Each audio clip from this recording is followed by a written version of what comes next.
international airport. We can call it an international airport. It only flies from one other country though, and that's the United States.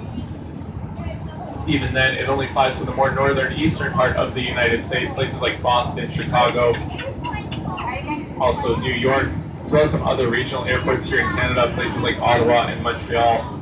All the flights are about 2 to 3 hours in length. The reason they can't be any longer than that, because of how short this runway is. It's only about 1,400 meters, so we can't accommodate any jet airplanes. If they came in to land here, they wouldn't be able to stop on the runway and they'd end up on the water on the other side. Apparently that's not good for business. So instead we have only smaller aircrafts and propeller airplanes flying in and out of here. The average plane seats about 70 people. Just to give you an idea, when this boat is full, we can see about 80 people in it. So the size of the plane would be even smaller than the size of this boat.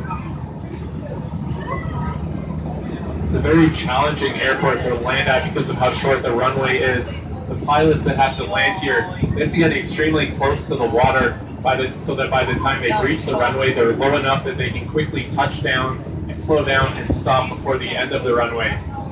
And you may have noticed that we did take a straight route from the Rogers Center. We've kind of made a U-shape around these white buoys on your right that say keep out. They mean exactly what you think they mean. These mark the keep out zone, which is completely off limits to boats. And that's because of how low the planes have to come when they land, as I just explained. We have a lot of tall ships in this harbor. Tall ships, low-flying planes, they really don't mix well. Now, unfortunately, we had to learn our lesson the hard way back in 1941. The year after this airport had just been built, we had a plane collide with one of the city's ferries. Now, unfortunately, the plane and the pilot did go down. Luckily, though, everyone on the ferry was okay, and that ferry is still being used today by the city. So I'll point it out if we pass it at any point in the tour.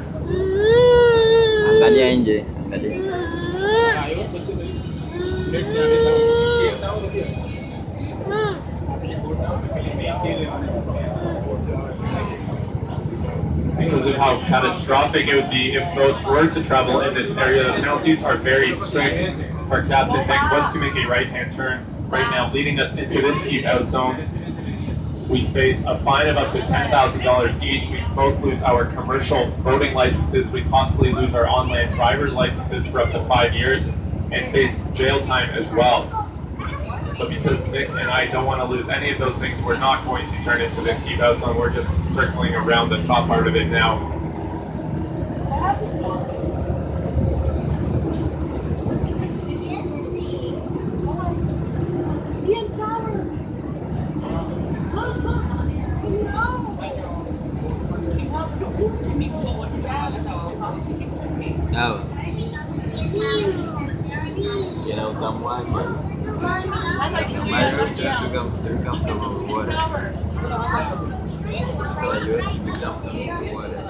So I'm just going to hop off the mic for a couple minutes now, let you take some pictures of our skyline or just enjoy the view.